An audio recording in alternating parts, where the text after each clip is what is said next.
Hello, hello, and welcome to the Connecting Point. I am Dr. Marcy, your facilitator for this discussion today. This is the place where creators connect to inspire, share their ideas and stories, to transform the world through raw and unedited talk. And audience, I am here today with someone who's been on this platform before, but he's on here for a different reason today. Also, we had some other men that was joining in, but something happened today that they couldn't join in with us. However, today we're talking about a topic that has been on my heart for a minute, and that is men and their role in education. And so I have Mr. Timothy Pirtle here with me. He has been a teacher of the year. He's a traveler. He has worked in other places outside of Atlanta. Um, and so we're gonna just chat it up a little bit today. Hold on. My light is going out, y'all. Wait a minute. I don't know what's happening. But we're just going to chat it up today. That's all about the importance of men in education and what we're seeing on the elementary level. Welcome back to the Connecting Point, Mr. Pirtle. Glad to be here. Glad to be here. Now, Mr. Pirtle, give a little bit, in case the people don't remember you, give a little bit more of your background and how long you've been teaching in being in education. Um, Again, my name is Timothy Pirtle. I've been in education for around 23 years. It's basically the only job I really ever worked was with kids. Whether that's running a youth program, after school program, and now involved in education. So in some capacity, I've always worked in education with kids. Okay, so now, Mr. Pirtle, what grade levels have you taught? Let's talk about that, which is unique. I started off in middle school when I first started in education. I did middle school for like 3 years, but for the last 19 years, I've been involved in elementary education, which something I never thought I would do and something I never thought I would like. Fifth grade most of the time, but I have taught third and fourth grade. I do know when I first came to West Manor, I think it was 2015, you were a fifth grade teacher, and the children just love being around you and Mr. Those who don't know, Mr. Pirtle is a jokester. Yes, he is. He keeps us laughing at the manor, is what we call it, West Manor Elementary School in Atlanta, Georgia. And so the kids absolutely love him. But what I thought was unique is the year you were given third grade. Uh-huh. How did you feel about that? Well, that was coming off of COVID. We experienced COVID, and right before COVID, I was the EIP math teacher. Um, Shortly after that, I decided that I wanted to move to another state, so I moved to Texas. I lived in Dallas, and in Dallas, I did administrative work. I was the culture coach of a couple of schools, which I kind of managed the discipline and student teacher relationships and dealt with parents and things of that nature. I quickly decided that I'm better with kids than I am with adults. So I would prefer being around adults. It was very stressful in that position. Everybody was nice, but it was very stressful. During that time, I decided I would move back to Atlanta. And I was going to be done with education, but after talking to the principal, he was like, I got a third grade position open. And after praying about it, thinking about it a while, I was like, why not? Let me try something different. And it honestly was like probably the best thing that ever happened. One of the best things that ever happened in my educational career was to third grade. It gave me a different outlook on education. Coming off of COVID, coming off of working with adults and telling adults how to work with kids, it was one of the things I think all administrators do is go back into the classroom and see, like, are the things you're telling teachers, do they actually work? Or am I just telling teachers to do stuff? And I realized that my last time in the classroom and going back into the classroom now is totally different. And it could be because of COVID. It could be a number of factors. But I mean, and I was just out the classroom for maybe about 4 years. And I can say that that 4 years, a lot has changed. How you interact with kids, of how the curriculum, just how parent involvement changed a lot since COVID. Oh, And yeah. so going into third grade, I was, it was a little scary, whatever, because I never worked with kids so small. But again, like I said, those kids were some of the most amazing kids that I had the opportunity to teach, and I've been so blessed to be able to teach them in third grade, fourth grade, and now fifth grade. So I've had the same students, and like anyone knows me, know I can't stop talking about them. Like they're like literally my hearts. Like they mean everything to me. Well, I see you going in that freezer getting those treats out. So you you do reward them, but it's something that I always wanted to ask a male teacher. And I'm going to ask you, and that is what made you go into education in the first place? You know, that's a place where you mainly see females. You know, you see the men in administration, but in a classroom, what made you even decide to go there? It was some of my black male teachers that I had, and just seeing that the relationship that they had with us. You know how students always gravitated towards them. Like all the students in the school wanted to be in their class. How their relationship, like we can go and talk to them about anything. It was they mentored us, they disciplined us, they taught us, they instructed us, and just seeing how the relationship that we had with my male teachers. And it was like, you know what, I admire them, and I look at them as being somebody who I always went to. Even now, I can call them, we can crack a joke, we can laugh, and it was just the relationship that they had. And then also, I wanted a job that could free me up to do my entrepreneurship, which I do on the side as well. So I wanted to have the flexibility, and I also wanted to, I was inspired by other great male teachers, and I just always wanted to, help kids out and watch kids grow and reach their highest potential. Now, let's back up a little bit. What college did you go to, and did that college that you went to and have some influence on your decision as well? For undergrad, I went to Middle Tennessee State University. For grad school, I went to University of Memphis, and for my specialist degree, I went to Lincoln Memorial University. Um, all those schools are PWIs, predominantly white institutions. So, I was always in a minority. So it was very seldom that, we had majority of my professors were of a different ethnic group. Uh, so we did learn a lot, but I didn't have like influence from black professors. We had a couple of black professors who I still talk to a few today. They might email me, check on me, and tell me how proud they are. And they instilled in me the importance of black males going into education and trying to help the next generation out. And we can't at a time where we know that these black students need us. It's very important that we have black males in the school so they can see as an example of what they can be and what they can aspire to be. Well, you just gave me a segue into the next thing I was getting ready to talk about was what are you seeing that lets you know your role as a man is vital during this time? It's different. Like you said, after COVID, it's different. So, what are you seeing that lets you know that your role is a must?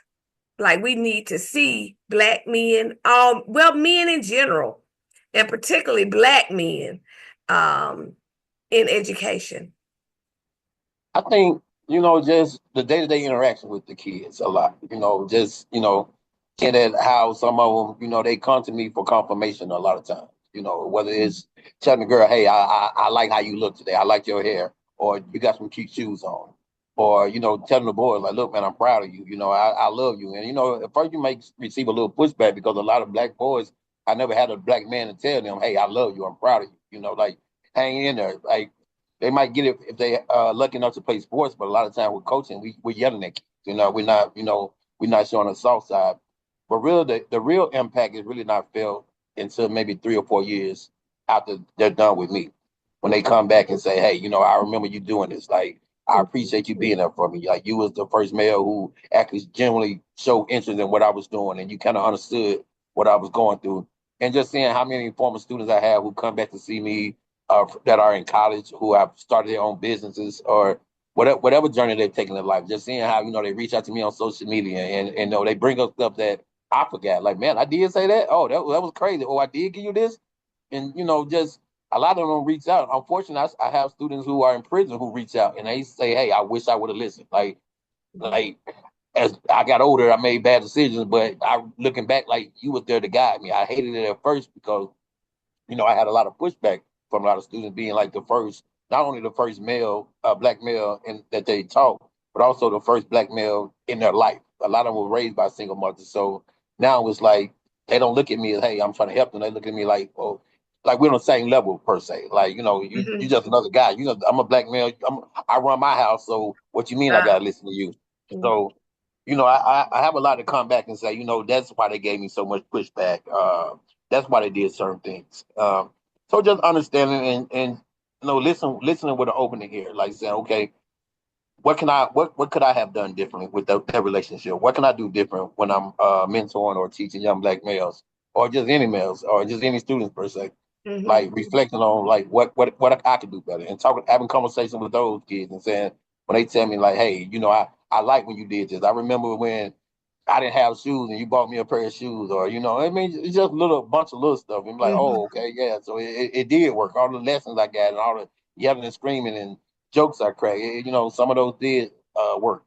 And like I said, I have a pretty good relationship with a lot of former students, and I think that's what I enjoy most. Of That's what I admire most about being, a teacher.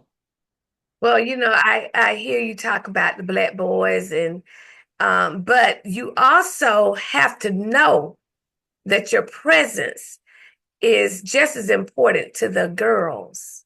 Have Mhm. you seen that in any way in your classroom or outside of your classroom, your presence being that important? Absolutely. Like, I've had, I mean, with me being in education for over 20 years, I've had students who like, female students who like, hey, it's parent night at my school and I'm a cheerleader. Can you come and walk me down? I've attended weddings of like former students, female students. I've had former students call me crying because they're dealing with boy problems. And it's just having that relationship, showing them with how someone generally cares about you, because a lot of them never had that. Some of them, and just being blunt, a lot of them never seen their mom being treated kindly by a male. Mm. All their relationships with male has been kind of hectic. So having those relationships, and and I've had kids say, "Hey, Mr. Pirtle, I wish you was my father. Like I don't have a father." And so, that breaks my heart, but also, at the same time, I'm like, maybe I'm doing something right. And, I always want to be the teacher that students gravitated towards and they, felt comfortable being around and being their authentic self, not, I Yes. got to be the perfect student around Mr. Proto. Like, no, I never wanted you to be the perfect student. Just be who you are, and let's expand on who you are, and let's be the best version of yourself in teaching. Because I realized that, especially since COVID and seeing what a lot of students went through during that time, being on a Zoom call and seeing they're in a one bedroom apartment, but it's 10 other people in there. And I'm looking at it like, man, that's the same kid I used to get onto for not Yeah. having their homework. And I'm like, well, looking at it now, what could they do the homework at? They're in a one bedroom apartment with 10 other Yeah. people. There's no quiet space. So learning from that, and now I don't really assign homework. And since I don't really assign homework, like my days go by so much better because I'm not spending the morning time fussing about why they didn't turn the homework. Homework. Yeah. And That's something major that you just said. You made the choice to do something different because you saw that it wasn't working. And uh, until we get to that point in education, period, if it don't work, why you keep using it? Yeah, exactly. But that's one of the issues with education. Like I realized homework wasn't working. Me being angry and ruining their day first thing in the morning wasn't working. But now, if you come to my class, I got music playing, we're dancing, we're cracking jokes. Like you can go and talk to your friends. I'm like, hey man, walk back out. You didn't speak to nobody. Like when you walk in, you tell everybody good morning. Like, give somebody a hug, give someone a compliment. And I can see immediately the day goes by a lot more smoothly. I Yeah. got way less discipline problems. I got way less attitudes than other teachers who might be spending their first 15, 20 minutes checking homework and then getting on to kids who didn't have that turning their homework. In reality, they don't think like, okay, why did this kid didn't have their homework? Is it because they just didn't want to do it, or they didn't have a place to do it? They didn't have anyone to help do it. And just even those who might do their homework, sometimes as being had two single mothers that's a neighbor. They were the neighbors to me, and just seeing how they would be at work all day, and then they would come home trying to cook dinner, and then they would have to spend 2 or 3 hours doing their kid homework, helping the kid with the homework. It wasn't fair to them. They never had any chance to themselves. So just seeing how much struggle they put on them, it was like, you know what? If it required me to work a little harder during the daytime to make their life easier at home, then I'm cool with that. And so by just examining being observant, realize that school is just a short period of their life, and I want to make that as enjoyable as possible with that whatever years they have with me, whether 1 year or 2 years, 3 years. Like, how can I make that year the most enjoyable year of their life, not the most stressful year that they like? Oh, I hated being in school. So, just again, just reflecting on. I try to reflect every day. Like, did I say something that hurt someone? Did I say something that made someone feel good? Sometimes I get home and I'm like, man, I should never said that. Like, I was angry and I said that. So first thing in the morning, let me do something special for that kid, because I did go off a little bit too hard on that kid, because I'm human. I'm not gonna act like, Right. sometimes people act like teachers don't make mistakes, or we're just so perfect. We don't have feelings, we don't have emotion, and Mm. we got to be on our A game at all times. But some days I don't like kids. Some days I don't want them around me. The next day I love them to death. I don't want them to leave. So, and I don't think that makes me a bad teacher. I think that makes me a person. I think that A makes me a human being, yeah, human. a human being. And I know for a fact your students love you because when they come to my room for music, I can tell how free they are. You can tell the teachers who allow children to be creatively free and just be themselves, which that's what I push too. Uh, You got to be you in my classroom, and however that comes out, that's just what it is. And we work together to hone the things that ain't quite, you know, tidied up, but we still allow everybody to be who they are. Now, one thing that was funny recently, Mr. Pirtle, we're working on our holiday musical, right? huh. And I went back to get a musical from 7 years ago. Hmm. And of course, you were dancing in it. And so Hmm. I showed the video footage, and I mean, that class went, wow. Damn, Miss Virgo, look at Miss Virgo, look at Miss Virgo. So they got a kick of watching their teacher dancing, not just you, but the other teachers as well. And what that spoke to me, which I already knew, but even more so, is that our students want us to be relatable. Hmm. They want to see us smile too. They want to see us have fun. They want to see us dance. Yeah, exactly. Like, I think that a lot of people, and I think a lot of people in education, and that's why they have a lot of behavior issues. That's why they have a lot of classroom management issues.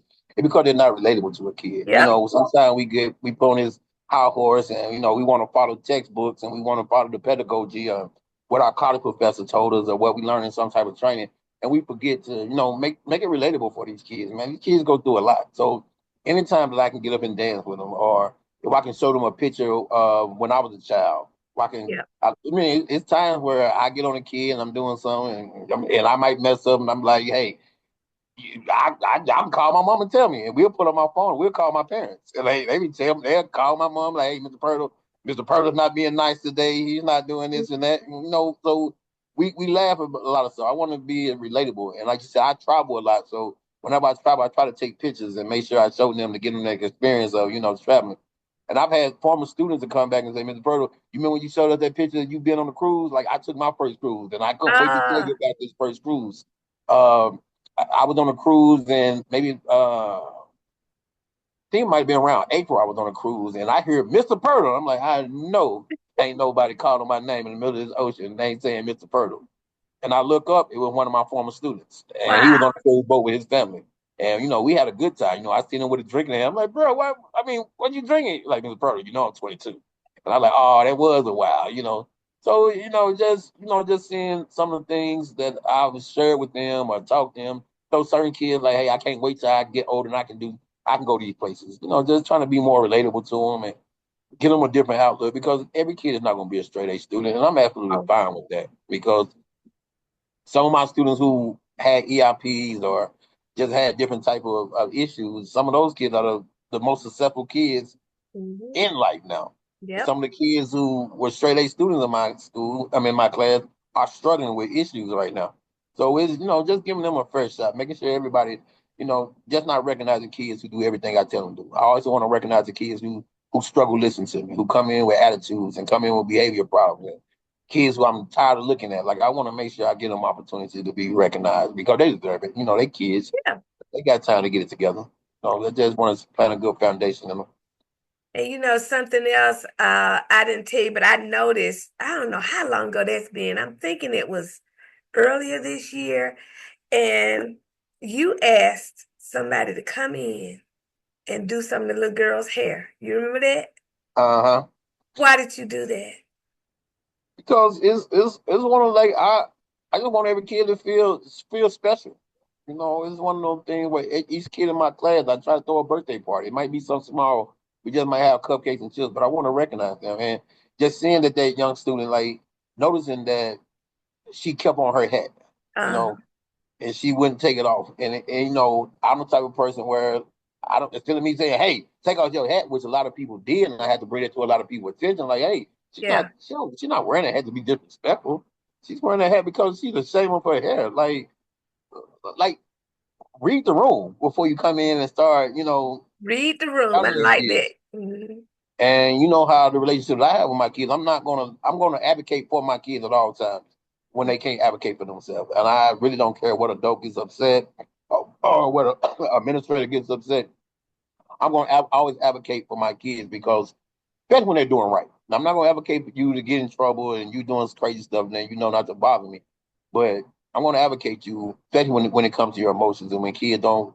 I always teach my kids to be respectful and how to have conversation with adults. So I realize that sometimes kids won't speak up for themselves because they've learned from me, like, hey, sometimes you just gotta let adults talk. Mhm. So in those cases, I step in and say, hey, like this is the reason why she's wearing that hat. Like she's not being disrespectful. If it bothers y'all that much, then she can eat lunch in my classroom. If it bothers you in the cafeteria that she has a hat on, and just advocate for her. And I notice when she has her hair done, she doesn't wear that hat. She's a lot more happier and things like Mhm. that. And Yep. actually, the person that I called was a former student. So she was I happy. figured, She was yep. Yep. she was overjoyed because she was like, "Hey, I remember being a kid. I remember being, I didn't have the money that other people had to go and get my hair done every week or to get my nails done and everything. So, and kids remember that. So when I call former students for certain things, they're very happy to, come back and help out because they all remember being that kid who maybe didn't have certain things or they don't want their kids to feel the way they felt by not having their hair done or not having nice shoes and things that nature. So just building that relationship and, fostering that relationship with a lot of kids just making sure when those kids come to my class, I want them to be as happy and free as possible. But I just appreciate so much the male presence in my particular school, and it's unique, isn't it, Mr. Pirtle? Yeah, it's very unique. Let me tell y'all something. It is very unique. We have what's about the percentage of men at our school? It's probably about 30%, I would say. Yeah, about 30% male. Yeah. And you can tell the difference, the male presence. Like if I have a little boy cutting up, all I got to do is send a text Mm-hmm. and say, listen, come get him. And and so that male presence is also valued. Even in the morning, I remember last year I was driving up into the parking lot and God told me, look at the covering. And I said, huh? He said, look at the covering. And I looked up and it was all men on morning duty. Am Mm-hmm. I lying, Mr. Pirtle? You're right. No You're women right. inside. Yeah. All men opening Mm. up car doors, getting the children off the bus. The women are inside. I also think having so many males is having so many males they look at and they see themselves. Like a lot of times it can be black males in the building, but they're not relatable to anybody. Like they look like old cornballs. Like we're actually cool black men in the building. Like they hear us talking about sports, they hear us cracking jokes, and they see us horse playing and hitting each other and running. So Mhm. they see us being real men. Real They see men, us, that's yeah. right. They see us, relatable because they again we're not just saying like stop doing this, stop doing this, stop doing this. Like hey, bro, did you watch the game last night? Like, Mhm. did you score a touchdown in your game on Saturday? Well, who do you think? Who is your favorite basketball player? Who was somebody that you see when I don't know when did you see Lamar Jackson throw that touchdown, do that touchdown run? So that's one good thing that we have about our school. We're blessed to have that. Is Yes. having so many black males, and every time you turn a corner, you're going to You're see a gonna black. see one. You're Yes, going sir. to see one. You're gonna see a black male. You can't come in that building and not see that presence. And our principal is a male. Our Uh, counselor, our PE teacher. We have a EIP teacher. so we see them here, especially older grades. Davis in fourth, I'm in fifth. That's right. Elvis, he see all the kids. Mr. Williams, the new Mr. Williams, seeing all the kids. So, Mhm. I mean, it's just a good thing, just being in this building, feeling that protection, and feeling that love. Just seeing that positivity of so many other black male educators. And as a black male educator, when I was in Texas, it was only one other black male educator in the school, and he really wasn't relatable to the kid. I mean, he was a good guy, but he wasn't a guy that kids gonna look at him and say, "Hey, I want to be similar to him when I grow up." Mhm. But and it was noticeable because we had way more discipline problems over there. Like to be an inner city school, we have very limited discipline Yes, problems. we do. Yes, very limited. Very limited. And I'm even with the telling ones you. we do, it's some black male in the building who kind of know how to deal with that kid. Mhm. I can call and say, tell him, you need to deal with him real quick. Dr. Mhm. Lawrence, it's a difference between going to Dr. Lawrence's office with a kid because Doc has a good way of calming the kids down, not just Yeah, being he does. principal, I can just send you home. Like he has a great way of, like he'll smack the kid upside their head or thump them in their ear or something, crack a joke and Yeah, 10, crack a 15 joke. minutes, That's it. 10, 15 minutes, that kid will calm down. That's Versus right. us, he coming there and we yelling at him, screaming at him, and say, "Hey, you're going home." Like and that's one thing I do like about the school. Like we have a great way of calming our kids down and giving them chances, but at the same time, letting teachers know that hey, we did deal with them. Right. Like you will go to school, kid get in trouble, they go to office, they send right back, and things become worse. But But not there.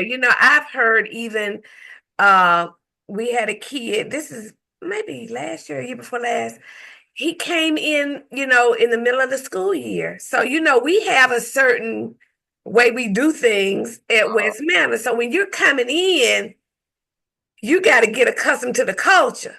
yeah, And so this particular kid, it was something I liked about him. I just could not put my finger on it, but he was so raw and he was street smart, and I just let him talk his thing in the room.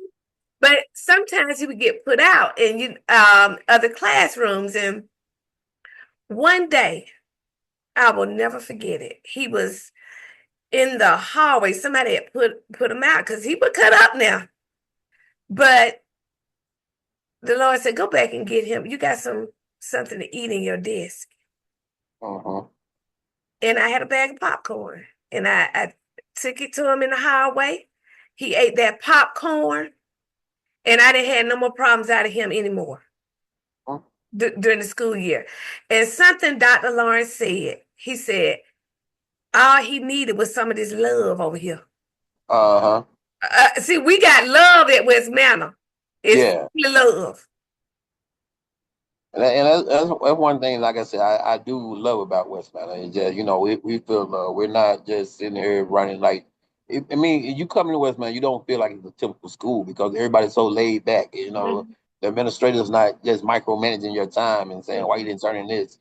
Our kids are free to be, I mean, as long as they do it within order. Right. Our kids are somewhat free. Like we're not just, making robots out of our kids. Giving them opportunity to advocate for themselves or to be who they are. At least with in my end, I definitely want to build that relationship with those other kids. Be especially free and just enjoy life. And 'cause they deal with so much when they go home. And I encourage all teachers to drive through the neighborhood these kids live in, and then that would change your whole outlook of how you how you treat them or how you talk to them. Because like on my worst day, it's still 10 times better than a lot of their better I'm days and telling best. you. I'm So telling the small issues that I go through is 10 times, and you. they show up to school every day, smiling or happy or still showing which one small thing made me like, man, I'm calling in today. Like I don't feel like dealing with it. Mhm. So Just to be there with them, though. I have another thing to point out. This was, I think, last year or 2 years ago. I was driving in a neighborhood because teachers, we do that, especially in our community. We take folk home, we Uh, drop stuff off at folk houses or whatever. So I was driving in a neighborhood and I looked up and there the principal and the counselor. And their question to me was, "What you doing over here?"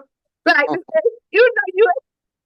you need somebody watching out for you over here. We bringing the child home, but what you doing over here? Because the neighborhood was, it wasn't that great of a neighborhood to be in. But that's what I'm talking about. We have to do things unorthodox oh yeah, definitely, definitely, to help definitely. our children. Uh-huh. And so I am so thankful. I just want to shout out to you, Mr. Pirtle, because I see you. I see what you're doing. Um, Helping our children and they stay happy. And that's what I like. I like them to stay happy, joyous. Yeah, like you said, we get on them when they don't do right, but Uh-huh. have fun with them. Yeah, they need Have that. fun. We the, the the direction of the world right now is not being built off teaching kids to do whatever. I mean, to be the exact same way. Those who are prospering in this world now are being very creative. They're thinking outside the box, and you got more millionaires being made from not being the smartest kid, but just That's being a right. more creative kid. Or they find their niche in life. So my goal, I don't. I mean, of course, I want to do their best academically. I want them to do well on all their tests. But I can't even tell you the last time I looked at a standardized test. I didn't look at I didn't look at the milestone from third grade. I didn't look at the milestone scores from fourth grade because it's really none of that really matters to It me. does not. None of that stuff, It does not. But I go back and look at pictures. I go back and look at notes they wrote me, and I go back and look at stuff like that. Yeah, So those test scores, I mean, they're not going to determine anything. All those there for people downtown, for the school board members to care about. That that's doesn't. right. So So I don't. I just want to point out here that it is important for men to be in these positions. Absolutely. I know, oh, that's a woman's role. No, no. We need It's men in these positions in elementary school. Definitely, uh, definitely need them. it's definitely enjoyable. I've been blessed. I've been very blessed. My education career, especially being blessed to work for administrators who understand me and understand Mhm. that, like, let me teach the way I teach. Like, don't try to say, hey, like Yeah. Dr. Lawrence understands me. Dr. Lawrence, that man, just Mhm. perk being perk. He know Mhm. I'm laid back. He know I'm gonna crack jokes. He know I'm gonna be funny. He know I'm gonna Mhm. do little things that's unorthodox. But he trusts me enough with these kids. That's right. I appreciate parents trusting me enough with these kids. Like me being the laid back teacher, me being a cool teacher. I'm not wearing a shirt and tie. I'm gonna wear a hoodie and J's every day. I'm Mhm. going I'm gonna go out and party. I'm gonna go out and kick it. I'm gonna go out and do whatever I would choose to do. I live my life. And I I love that about me, and I want kids to see that. Like I want kids to say, Yeah. man, Mr. Purdy, you wow. Like, like, bro, you a great teacher, but you something else. And I love that about me. A video too, and one of your students, your buddy, Uh-huh. your buddy, and Yeah. you try to tell him that go talk to the girl, man. Just go. Oh, So just training them that way as well. Look, Lord have mercy, you need to talk to some of the grown men too. How to go say something. Your hair look nice, Lord, this is so funny. But I watched the videos that you post, and I said, Pirtle, Lord have mercy. They're in there dancing, pretty much what I like to do as well. So I commend you for that, and I know it will continue. It will continue. Mr. Purdy, now before we get off of here, is there any other impact that you haven't made that you would like to make in the field of education? um, I mean that I haven't made. I would just say, just lessening the amount of kids who, black boys in particular, who get into like high school and then dropping out. A lot Mm, of times, sometimes I have kids, they be perfect kids for me. They be perfect kids when I have them. And sixth, seventh grade, they perfect kids. And once they get in 10th, 11th grade, they start going a different route. And just seeing like what type of lasting impact can I have to make sure that they at least graduate. right. Because I know deep down, like, bro, you a good kid. Like, you're not one of those kids that should have dropped out. Like, you had that potential. So making sure that they see long term potential in themselves and see the potential that I see in them. And sometimes with kids, I got to give them their dream. They might not have a dream, but I can give them their dream for right now. Like, I'm gonna let you borrow the dream I have for you right now. And you don't even have to return this dream I have for you. Like, you can have it, but just hold on to it and be who you want to be, and at least at the bare minimum, graduate from high school. The Graduate bare from high minimum, do school. that. Like, yeah, like, there's no excuse. Like, the bare minimum, graduate from high school. Graduate from high school. That's it. That's it. Now, what's your point to ponder? You know you got to give one What's before my we what? start.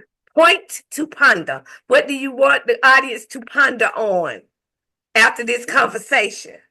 That's someone just be a good person. Like, whatever that looks like, just be a good person, man. Treat people fairly. Yes.